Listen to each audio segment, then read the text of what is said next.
Sebab orang yang tidak memberhalakan suksesnya ketika diberikan kepadanya, orang itu akan mengalami sukses berikutnya. Tuhan yang menuntun kita dari satu kemuliaan, lalu Tuhan lihat, apakah kita mencuri kemuliaan atau tidak, atau tenggelam dalam kemuliaan itu lalu lupa Tuhan. Kalau enggak, Tuhan akan tuntun kita kepada kemuliaan berikutnya, yang notabene lebih besar. Tetaplah berpusat pada Kristus di dalam suksesmu. Tuhan, terima kasih, kami percaya dengan iman sesuatu akan terjadi. Pergumulan keluarga saat teduh akan ada titik terang jalan keluar. Hamba berdoa dan bernubuat di dalam nama Yesus Kristus. Sampaikan pengajaranmu, firmanmu, sembunyikan hamba-hambamu di balik salibmu. Dalam nama Yesus, haleluya, amin. Puji Tuhan. Ambil Alkitab dan catatan seperti luar biasanya. Kita akan belajar suatu prinsip kebenaran yang akan memerdekakan kita. Saya beri judul, prinsip di balik mujizat penangkapan ikan. Lukas 5 ayat 1-11. Kita akan baca bersama-sama. Sekali lagi saya ulangi temanya, prinsip di balik mujizat penangkapan ikan. Jangan frustrasi ya, jikalau Anda semalam-malaman tidak dapat apa-apa ceritanya. Yang penting gini, prinsipnya kalau Tuhan berbicara, jangan dibantah.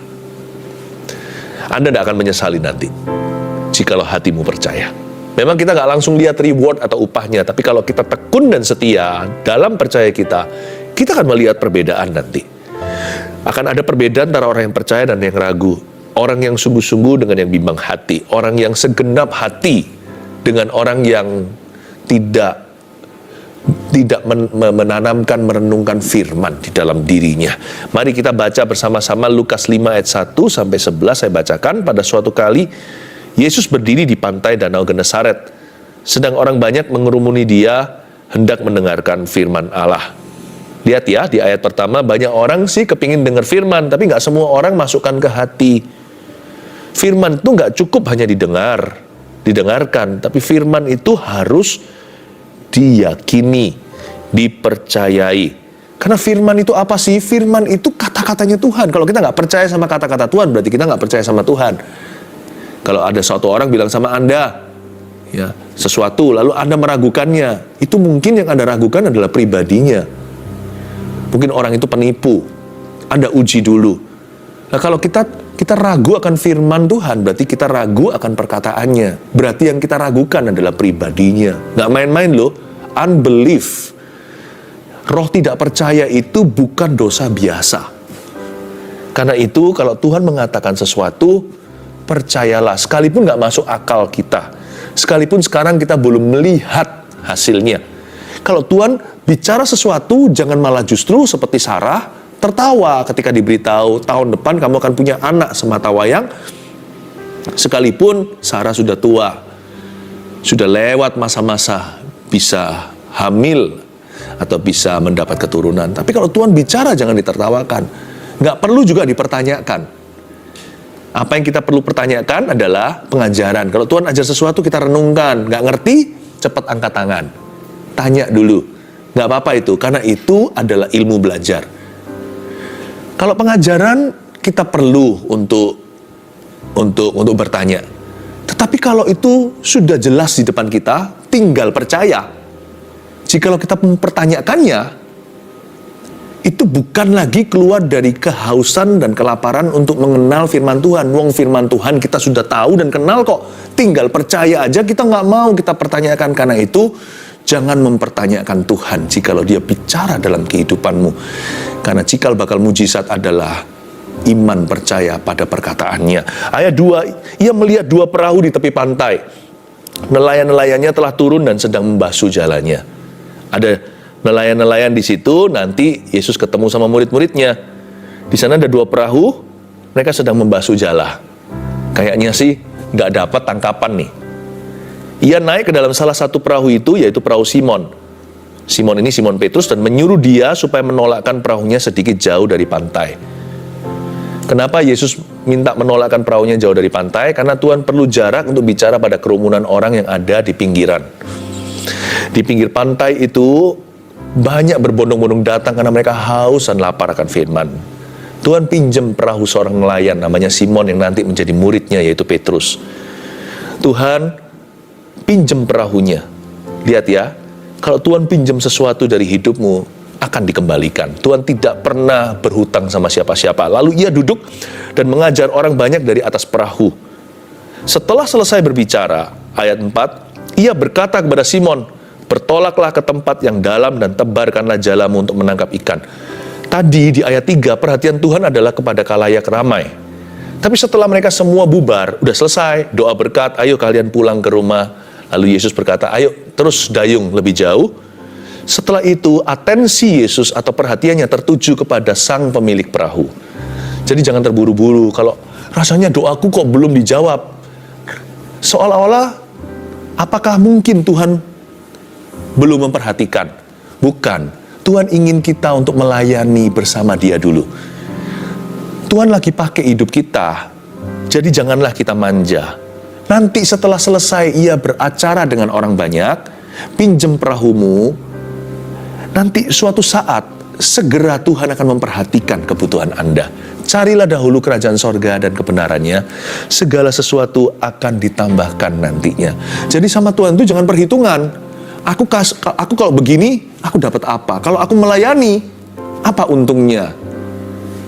Jikalau Tuhan gerakkan saya untuk melakukan sesuatu sesuai firman, dan itu sifatnya berkorban, misalkan korban waktu, atau kita yang menabur dulu, kita yang mengasihi sekalipun orang lain belum membalas budi. Apa untungnya bagi aku? Jangan hitung-hitungan sama Tuhan. Please jangan terus perhatikan papan skornya. Percayalah, sama Tuhan itu selalu ada ujung yang baik. Nah, Petrus untungnya dia tidak ngomel ya. Dipinjem perahunya, Petrus nggak diperhatikan. Lalu setelah Yesus selesai bicara sama orang banyak, baru setelah itu dia dapat perhatian Tuhan. Untungnya Petrus tidak manja. Dia punya hati seorang murid. Lalu setelah Yesus selesai berbicara, ia berkata kepada Simon, "Now I'm paying attention to you." Sekarang aku akan memperhatikanmu. Bertolaklah ke tempat yang dalam. Tebarkanlah jalamu untuk menangkap ikan. Tuhan berkata-kata. Tuhan mulai angkat bicara. Simon menjawab sebagai nelayan, "Guru, telah sepanjang malam kami bekerja keras dan kami tidak menangkap apa-apa. Tetapi karena engkau menyuruhnya, aku akan menebarkan jala juga." Masuk akal, saya ngerti. Karena Petrus belum kenal. Tak kenal maka tak sayang.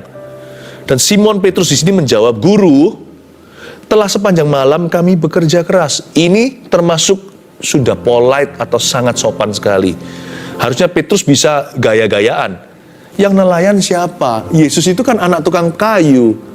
Yusuf itu kan carpenter. Harusnya Petrus berkata, "Kamu tahu apa tentang perikanan? Tahu apa tentang jala?" Memang mereka memancing pada malam hari. Mungkinkah karena malam lebih gampang dapat tangkapan? Karena ikan-ikan itu tidak kelihatan jelas. Mungkin kalau lihat bayang-bayang ada perahu, ada jala, dia udah trauma.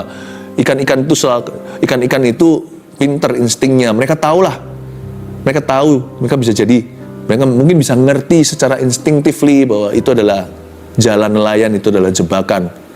Saya nak mau mati hari ini, jadi menghindari. Jadi kalau terang hari, malah kelihatan. Ikan semakin susah untuk masuk ke dalam jala atau pancingan. Jadi mereka semalam-malamannya aja nggak dapat kok, apalagi sekarang siang hari bolong. Dalam terang benderang, satu, waktunya salah. Timingnya lo nggak pas. Lalu yang memberi instruksi itu nggak ngerti apa-apa soal perikanan. Jangan lupa, perikanan mungkin nggak. Tapi dialah yang menciptakan segala sesuatu dan memberi ilmu di dalam setiap benak manusia beserta bakat dan talenta. Kalau Tuhan bicara, jangan kita sok tahu. Kalau Tuhan ngomong sesuatu, jangan kita bantah dulu. Karena He's always right, you see. We're always wrong. Dia selalu benar, kita selalu salah. Karena Tuhanlah firman. Kalau kita kan harus sesuai firman hidup kita. Kalau nggak sesuai firman, nggak ada penyertaan.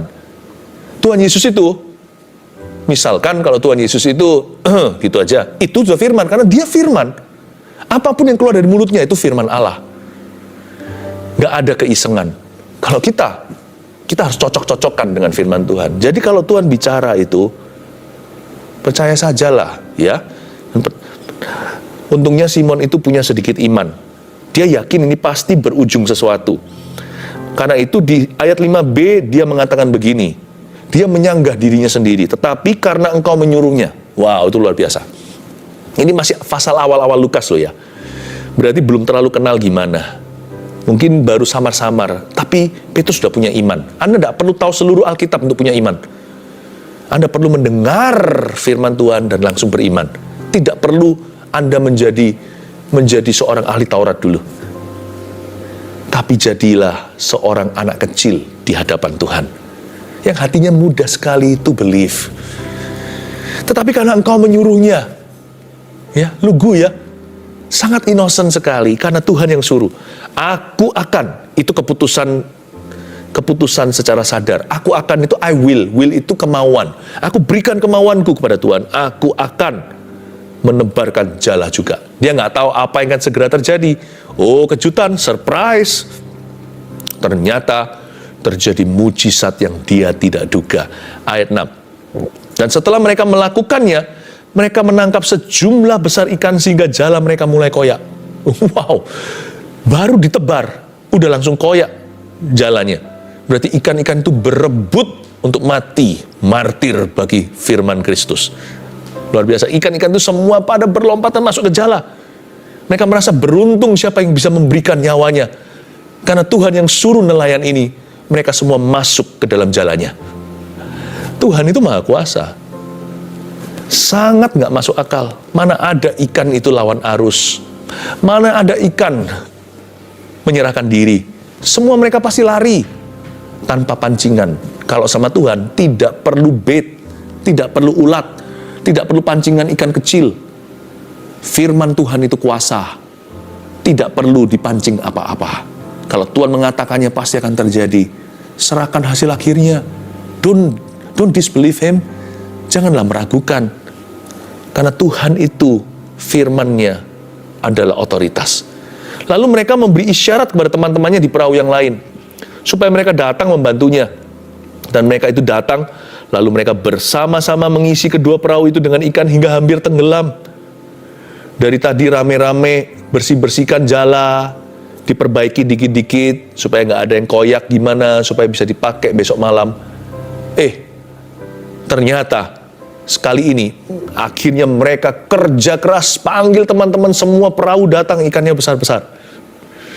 Mereka nggak sangka skor terakhirnya begitu. Mereka kira mereka mandul secara penghasilan. Mereka kira semuanya sudah ludes lah, hari ini nggak ada pemasukan. Sepertinya gagal total. Have you ever felt like a failure? Pernahkah Anda merasa seperti orang yang gagal? Coba satu lagi, firman. Anda akan terkejut hasilnya seperti apa. Tapi jangan tentukan. Karena firman itu harus diterima dengan iman. Kita nggak boleh tentukan hasil akhirnya. Kita harus percayakan. Iman itu berarti percayakan segala sesuatu. Semua prosesnya kepada Tuhan. Tugas kita hanya taat saja. Bagian kita itu bagian perintah. Apa yang Tuhan perintahkan, lakukan. Ketika Simon Petrus melihat hal itu, ia pun tersungkur di depan Yesus. Loh, kok tersungkur ya? Harusnya kan melompat kegirangan. Ini kok aneh? Coba baca lagi ayat 8. Ketika Simon Petrus melihat hal itu, ia pun tersungkur di depan Yesus dan berkata, Tuhan, pergilah daripadaku karena aku ini seorang berdosa. Ini orang aneh beneran. Tapi sesungguhnya yang dia lakukan ini sangat mulia. Petrus mengajarkan kita sesuatu. Tidak heran di dalam tangannya akhirnya Yesus berikan kunci kerajaan sorga. Orang ini punya suatu karakter yang kita jarang miliki. Sekalipun dia ini orangnya kadang-kadang pelin-pelan atau bisa berubah-ubah dan gegabah, tapi satu hal ini jarang ada orang yang bisa menandingi. Petrus tidak pernah terpukau sama berkat. Ketika Simon Petrus melihat hal itu, melihat begitu banyak ikan, harusnya dia langsung pikirannya kicring gitu ya. Harusnya pikirannya, wah, ya, ini rezeki datang. Ini kemakmuran, ini sukses, ini keberhasilan. Bayangkan kalau saya ceritakan pada nelayan-nelayan di desa-desa sebelah. Wah, mereka akan kaget. Yang saya terima, yang kita tangkap hari ini, wicked tuna. Yang kita tangkap semuanya adalah ikan-ikan yang besar-besar, yang mahal-mahal. Satu ekor itu bisa harganya ribuan dolar. Tapi dia enggak tuh. Dia tersungkur malahan di depan kaki Yesus. Lalu ngomong begini lagi, Tuhan, pergilah daripadaku karena aku ini seorang berdosa. Mulut berkata pergilah, tangannya pegangin kakinya. Lucu ya. Memang Petrus begitu. Pokoknya dia itu impulsif dulu. Tapi sebenarnya hatinya itu cinta. Dari sini kita tahu ketulusan hatinya. Petrus berkata, pergilah Tuhan. Aku nggak layak terima berkat kayak gini. Tapi tangannya pegangin kakinya Tuhan Yesus. Sambil tersungkur. Kata tersungkur di situ kan, terus turun. Berarti kan dia wajahnya sampai ke kakinya. Berarti kan tangannya memeganginya. Ayat 9, sebab ia dan semua orang yang bersama-sama dengan dia takjub oleh karena banyaknya ikan yang mereka tangkap.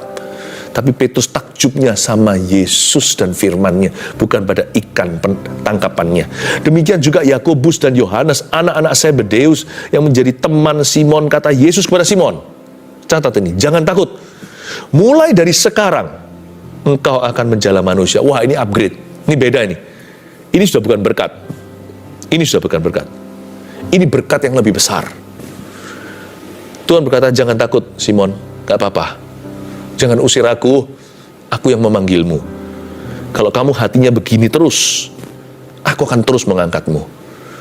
Dari seorang nelayan, kau akan segera menjadi seorang rasul. Kau akan segera menjadi seorang pemberita Injil. Tuhan berkata sama dia, jangan takut, itu bukan berarti ketakutan.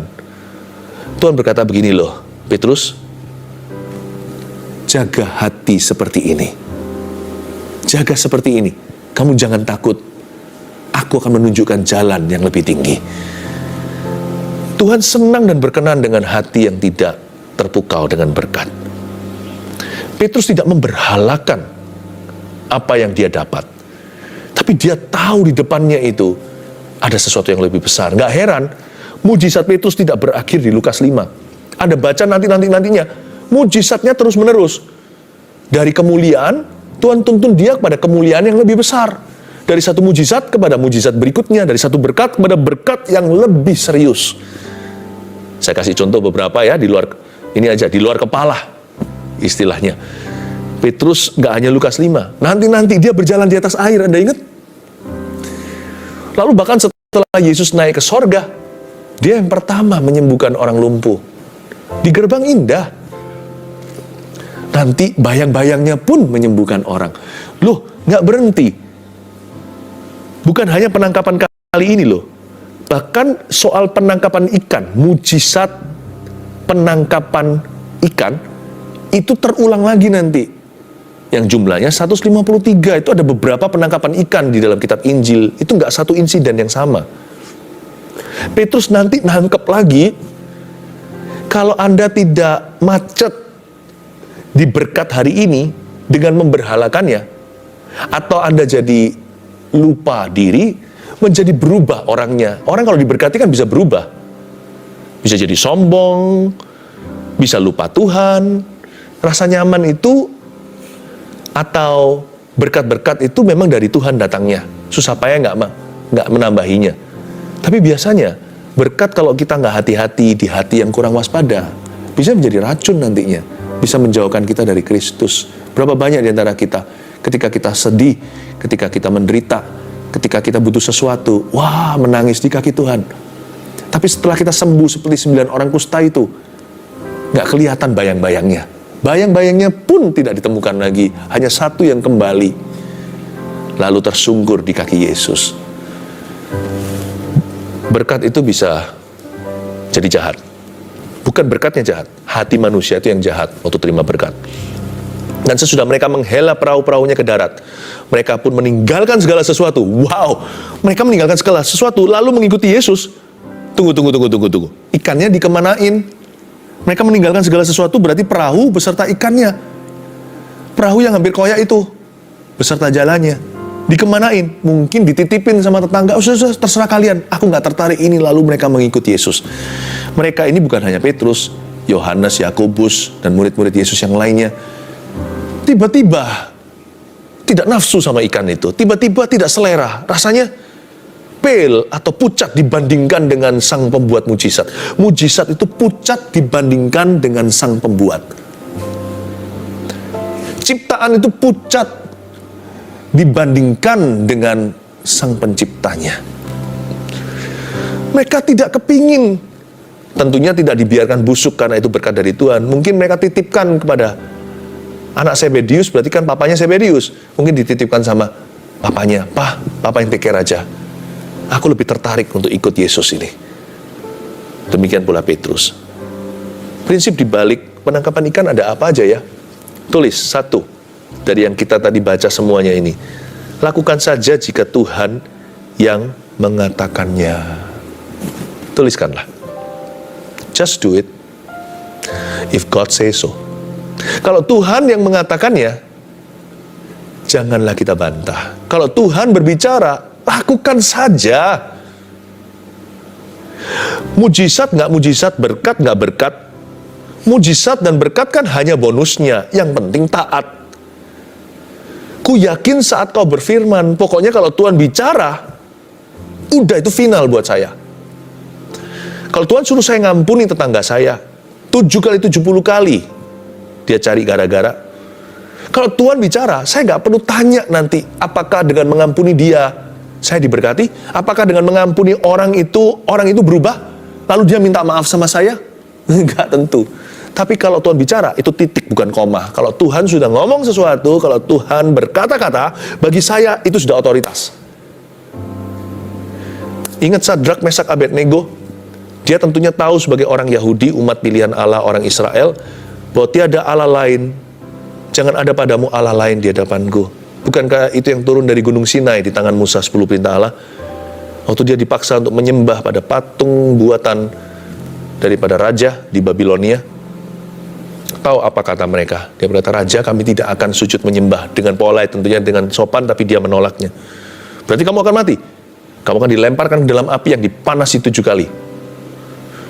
Lalu Sadrak, Mesak, Abednego cetuskan imannya. Kami percaya Tuhan kami sanggup untuk meluputkan dan menolong kami di dalam api. Dia sanggup melepaskan kami unharmed, tidak terluka sama sekali.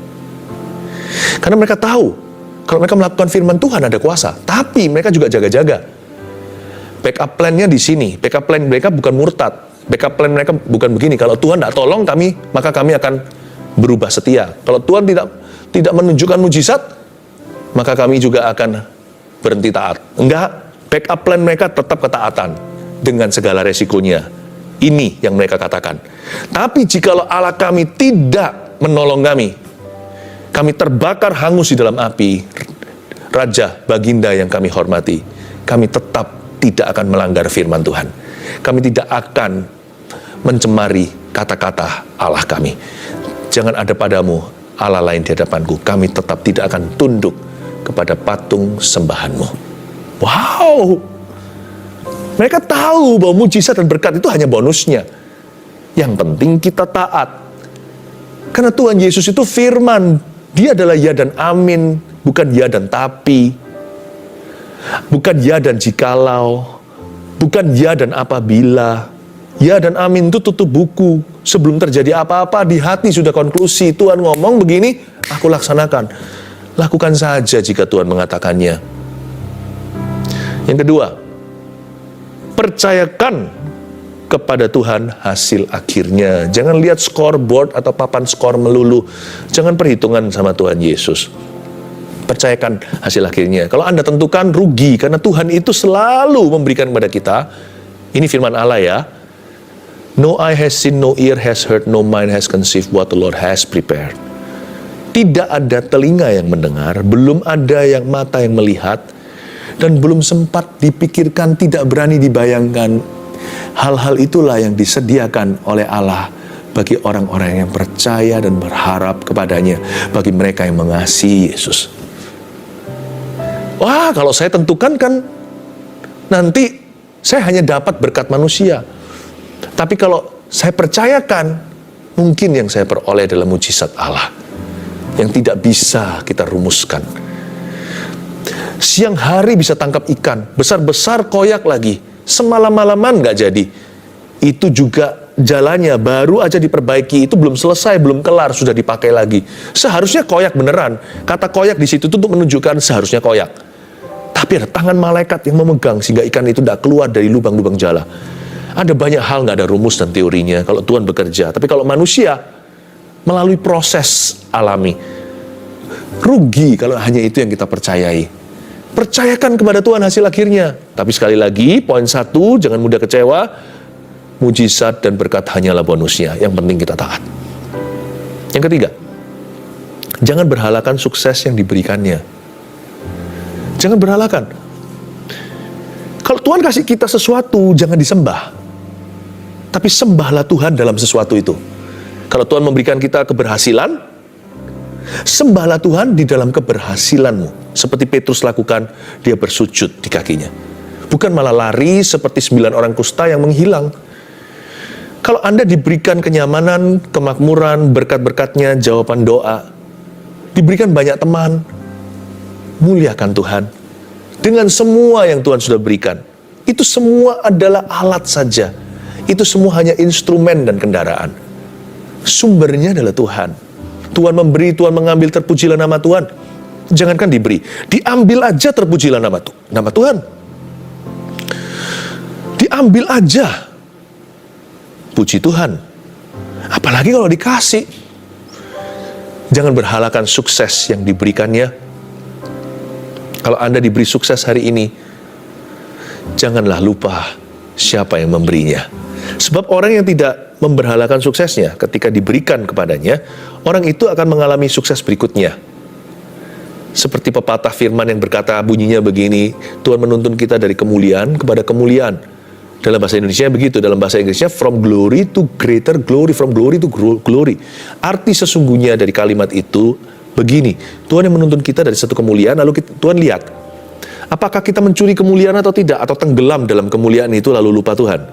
Kalau enggak, Tuhan akan tuntun kita kepada kemuliaan berikutnya, yang notabene lebih besar.